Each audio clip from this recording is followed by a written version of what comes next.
Like the sky, and spirit is wonderfully. Your wings stand by the ocean. Everything, the slightest of your motion can come this way. Getting all your might and glory from the sky. Just another story. This means man-made life. Just tell how you fell from the sky. Hello. Good morning, ladies and gentlemen. Welcome to another edition of the Free American Hour. I'm your host, Clay Douglas. My guest today is Chris Earl Strunk, and his organization is the Association for Sovereign Home Rule. Hello. Hello, Chris. How are you? Stop it, boys. Come on in. Come on in. Stop it, boys. Come here. Sit down. All right, my guard dogs were alerting me. That's all. How are you, Chris? Fine. Sounds like I've got a fan club there. Oh yeah, my Harley riding Chihuahuas. My Harley riding Chihuahuas. I've got a dog myself and a German Shepherd, and they tend to be good companions. What I'm involved in is something which I think that the general population is looking for, and it's a need to get some bottom-up representation. I'm here in Brooklyn, and Brooklyn's got about 2.5 million people, and we don't have any elected representatives. Everything is appointed from the top, and from the borough president and the mayor, and other than electing a Democrat sinecure, Charles Hines, the district attorney, we don't have any local representation.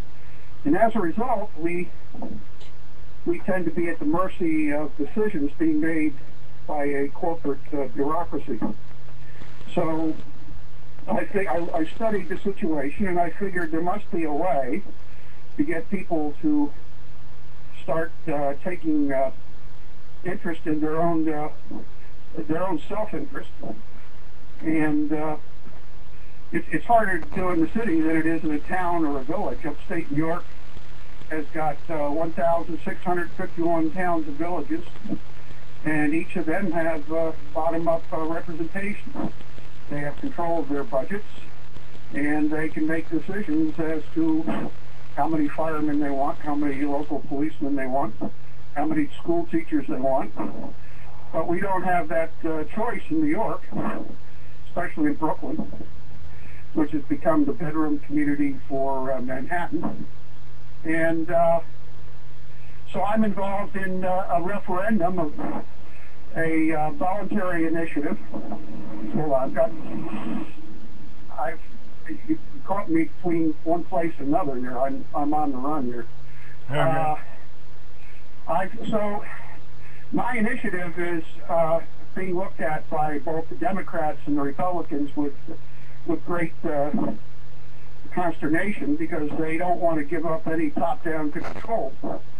And that's what it comes down to. It's the ability of people to control their own lives versus being told what to do, as if New York City were one big religion. You know, we're being treated by the Bloomberg and that crowd like a bunch of children, and the people are generally looking around for things to do, and they can't find it in any party structure. The party structure is stacked against them, and the rules are written to prevent parties, not to increase the freedom of speech and the formation of parties. I've always referred to the Republicans and Democrats as two wings of the same bird. The bird's is a global vulture, and it damn sure ain't an eagle. Well, I tend to think it's a dodo bird, but it's tending to be picking over the carcass of the dead taxpayer. That's for sure. I'm one of the few people in the country that still has cases against Obama, and I've had a number of cases since 2008. In that Obama is not a natural-born citizen, and he's pretty much the representative of the CIA, and he's put in place to protect CIA interests, and just like McCain was put up as a CIA operative. And by the way, you have McCain's vice presidential candidate taking over the Tea Party and talking about, well, we need to go bomb Iran now. We bombed Pakistan. We bombed Afghanistan. Still bombing Iraq. So now we need to go bomb Iran. Do you have any comments on that, Sarah Palin? Well, being Air Force, I was Air Force, and I think I've had enough of the bombing piece. I was Air Force during Vietnam, and I think we should stop carrying the weight and the water for corporate interests, and that's Smedley Butler pretty much sums it up in his War is a Racket. Unfortunately, we don't have an anti-war movement in this country, and it's rather disheartening when we have, I don't know how many wars we have, Clay, 4 or 5 or 6, and I guess all of them. Maybe you can argue, except for Iraq, is a illegal war. I know Libya was an illegal deployment of forces. Afghanistan, there was no declaration of war. Well, I mean, come on, those. You know that Afghanistan was justified, Chris, because I mean those nasty old Taliban were destroying the opium poppies that we're guarding right now. Well, that's been going on ever since I can remember, going back before the Vietnam War. Yeah, the opium poppies have been there for a long time. I think going back to the Opium Wars in China, yes. In China, 1824. Yes, sir. Yep, but certainly Standard Oil of California had done their research in the early 70s, and when they were looking at the Caspian Sea and the potential for oil, bringing oil down through Karachi. So they sent Brzezinski there to essentially sucker punch the Russians who didn't want to go to business with us in '79, and he brags about how he got them all involved by undermining the Northern Alliance by creating this whole supposed rebel group, the Taliban or the Mujahideen, and they made that war Charlie Wilson's war, and in fact it was Brzezinski's war. That was a phony baloney movie. Wilson had a hand in it, but it was nothing compared to what Brzezinski was in fact doing in promoting the deception of getting the Russians involved for 10 years in their Vietnam. And now it's our Vietnam. And we're abandoning some of our youngest and brightest to the wiles of the jaws of a tiger, which the Russians were confronted with. I'm very much against leaving anybody landlocked, and that's what we've done in Afghanistan. And we're in a real pickle in Iraq. I'm a guard the borders guy. I believe that most of our problems are internal to the United States, and that I tend to side with the Minutemen with all their problems, and that the need to bring our troops and put them on the border and start enforcing the law is a mandatory necessity. And whether we do it or not under either a Democrat or Republican, I don't know. Certainly we won't do it under Ron Paul. And certainly not under a guy like Ralph Nader. Paul sounds more and more like Nader all the time. But, yeah, I have family members in Afghanistan right now, so I don't want to say anything which would jeopardize their position. But certainly I'm against that incursion, and I want to get out as soon as possible. Well, Chris, I pointed out to my listeners that the United States is currently giving foreign aid to 150 out of 192 countries in the world. Aren't we financing the whole New World Order thing? I mean, I've been talking about the New World Order since what happened at Waco. And trying to find the source for this. Now, every time I turn around, I come up with a Jewish or an Israeli or a Zionist connection to this whole thing, right from 9/11, which I referred to as an exaggerated case of Jewish lightning. But you have a little different take on it, don't you? Well, I don't believe that I don't know if you read the book by Gus Russo called The Super Mob, where Sidney Korshak and various other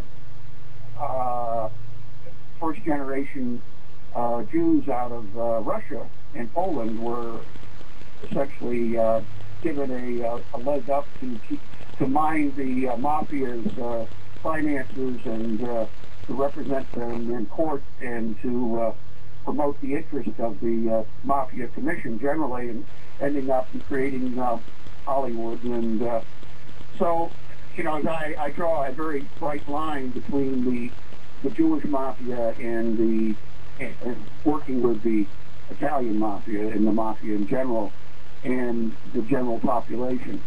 The command and control structure globally is necessary to do what you're talking about in terms of putting in a new world order. Let aside all the non-governmental organizations that have been created. Really takes a day in, day out intelligence network which can only be supplied by an organization which is everywhere, and that being the Vatican Intelligence Service is the best in the world, and everybody uses it. And you saw the movie that came out, I guess it was last year, a couple of years ago, called The Company, which it deals with James Caesar Angleton's counterintelligence role at the CIA after the OSS, where he was the Vatican's desk chief of the OSS and moved on while in the CIA then to use the assets of the Vatican to run CIA operations. I would have to say that unless you've got a command and control structure which in a day in, day out basis can bring in the type of intelligence, actionable intelligence information in order to control, a world operation that you're talking about, you've got to have an operation much more sophisticated and dedicated than a bunch of Jewish bankers who I believe were just hired by the Christians to collect interest because it was immoral for Christians to do that. You look at the case of the Rothschilds, the Bauer family.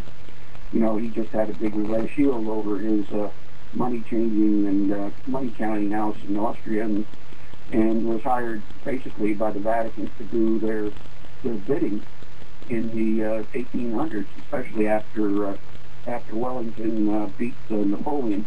Now I knew that the Rothschilds are the banks for the Vatican, aren't they? They're the bankers for the Vatican.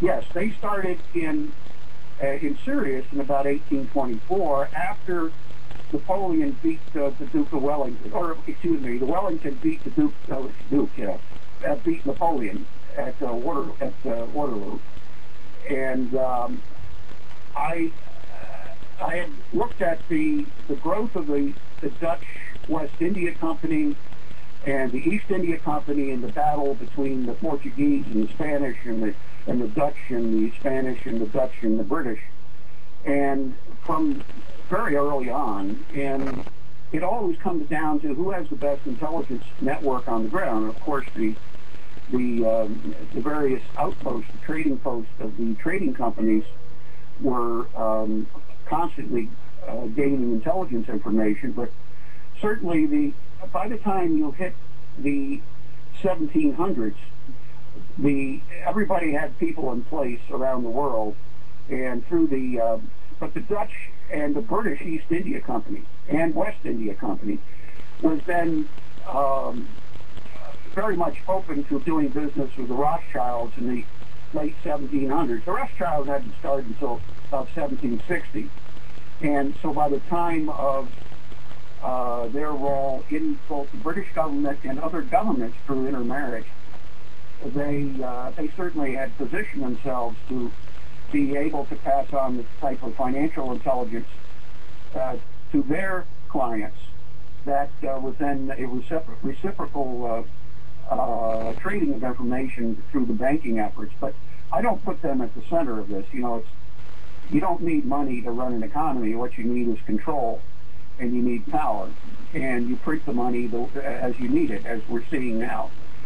Basically, since 2007, the banks have printed, $17 trillion, according to that audit under Dodd-Frank, and shifted, according to Bernie Sanders, who's on the banking committee, shifted a greater portion of that 16 trillion over to Europe and to Asia.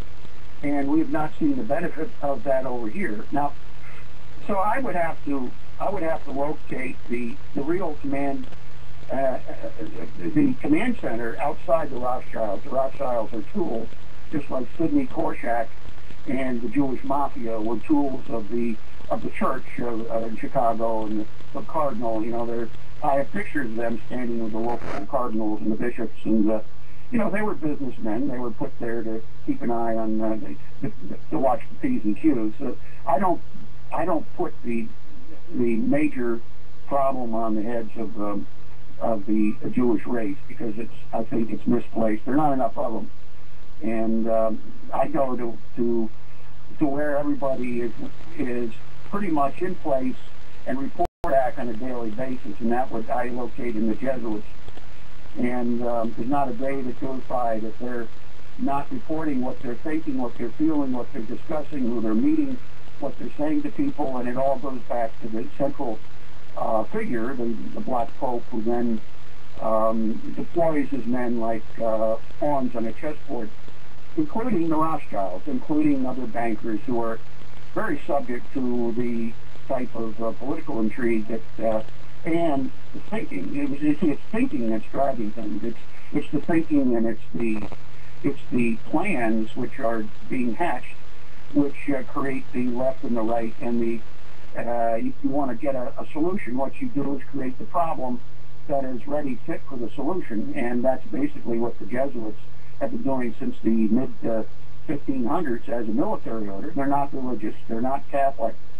They're a paramilitary organization which has fingertip control over the Vatican itself. I think Catholics have been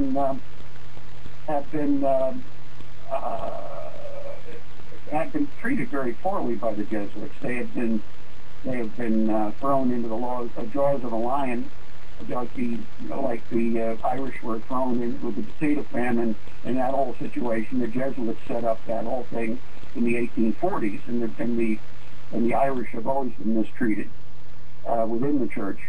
So I like to separate the issues of Catholicism and the issue of Jesuitism, because I think it's two different things.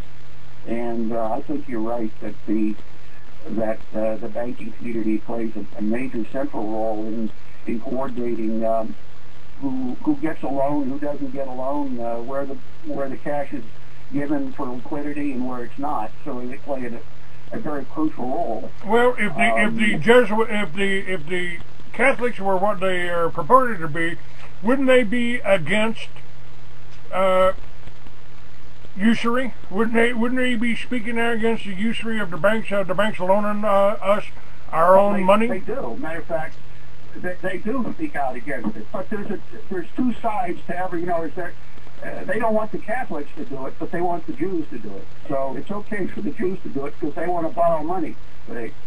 So it's a two-faced operation.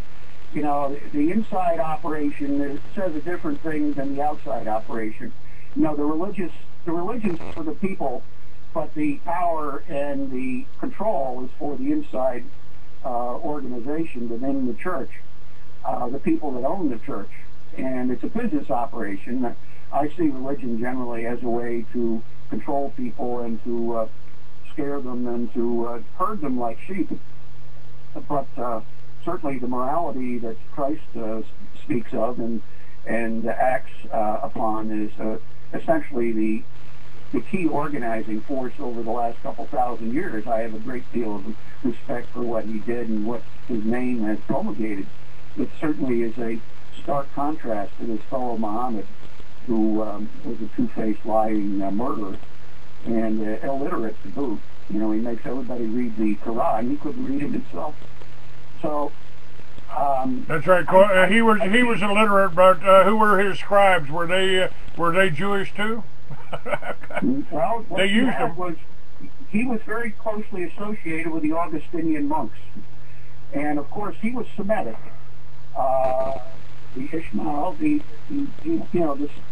Semitic tribes.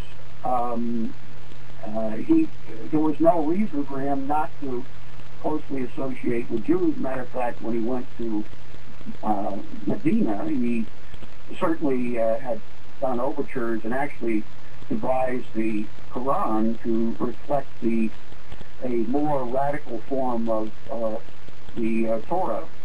And but it was rejected. Once the Jews rejected Muhammad's offers to improve Judaism, he was shunned.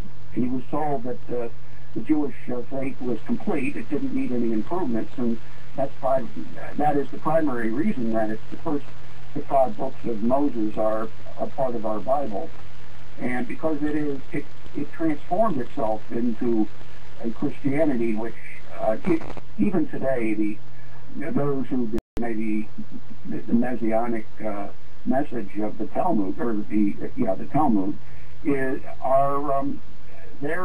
shunned within their own community. So I don't see any monoliths involved here, and I certainly see the Catholics being led around with a ring in their nose, and what they're being told in the pulpit is a lot different than what is happening behind closed doors. I don't have any answers, Clay. Well, you know, that's what we keep searching for, and but the you know, I certainly don't think you can talk about the New World Order, which I say there's no such thing. I put out a film saying that the money changers Jesus ran out of the temple are still with us. They just changed the name of the temples. They call it the Federal Reserve and the International Monetary Fund now. Well, you know, bankers, banker at one, I think Italian means the bench.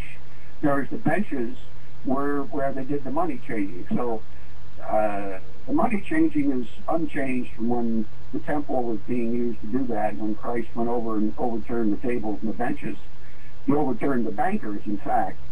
And so what I'm arguing in my local community is the necessity to create a internally based commodity exchange system, and to get away from the dollar, because when everything goes down, and it can happen within the next year, people have got to have a barter system in place in which to transact business. There's no reason we need the dollar. We don't need it. We could do everything locally quite fine, but the problem is we're all hooked into that system. We've got to figure out a way locally of cutting ourselves off and working on a barter system, and various communities have done that. You know, I'd like to toss something in here and get your input on it. Years ago, I mean, I've been reporting on a whole New World Order crap for 25 years, And I came up with an idea, and right after I came out with an idea and put it on the centerfold of the Free American, I was in an arranged accident, and it was something called Liberty Villages. And what I planned is the I don't know if you remember or ever read Richard Kelly Hoskins. He stated the basis of every civilization on earth is the self-sufficient family farm. And so I proposed recreating the self-sufficient family farm, something called Liberty Villages, three plaques hanging on the wall: the Bill of Rights, the Declaration of Independence, and the Constitution. And if my thoughts are, if you can grow your own food, non-genetically modified, healthy food that we've been growing for 10,000 years, and you generate your own energy, put up your own windmill, so you don't have to buy your electricity, from 3 people down the line that put up the big windmill on top of the mountain that somebody sold them. If you can generate your own energy and you can grow your own food, what do you need the government or the banks for?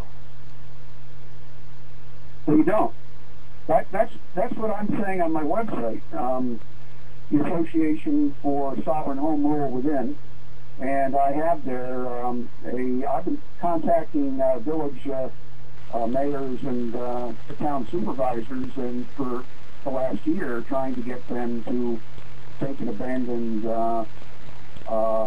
gas station and converting it over to a alcohol burning station that using initially imported alcohol, and you can mix alcohol 50-50 without retooling your vehicle, and even with the kits in order to burn straight up alcohol out of either cellulose or sugar. The kit there doesn't run over $300 to convert any car. And so I've been after them to do that locally so they can become self-sufficient. What I've run into is that every little town, every little village has got their guy in the Democratic or Republican Party who's connected to the oil companies. And those oil companies are connected to the fuel tank, the fuel oil companies, and they're all getting the kickback. So they don't want to hear about any alternate fuel other than the $4 a gallon fuel oil. And so, in a way, the oil companies have brought everybody out all the way down to your kerosene heater. And it's a big, serious problem, Clay. I agree that self-sufficiency of a family-owned farm is really with its own ability to defend itself. And if you have 12 children, you've got a good-sized squad there to protect the perimeter of your farm. Well, I would give, for Liberty Villages, I would give homeless veterans a home. So they would, in return for mending the fences and milking the goats, they would get fed, and they would be there to defend the place in case everything does fall apart. Anytime a communist regime takes over a country, they go after 3 classes of people in order. They go after the farmers first because they don't want you being able to feed yourself. They go after the intelligentsia next, anyone that's smart enough to know what the hell they're doing. And third is the veterans and the police officers that remain loyal to the old regime. Well, what's her name, Napolitano, she's a Dame of Malta.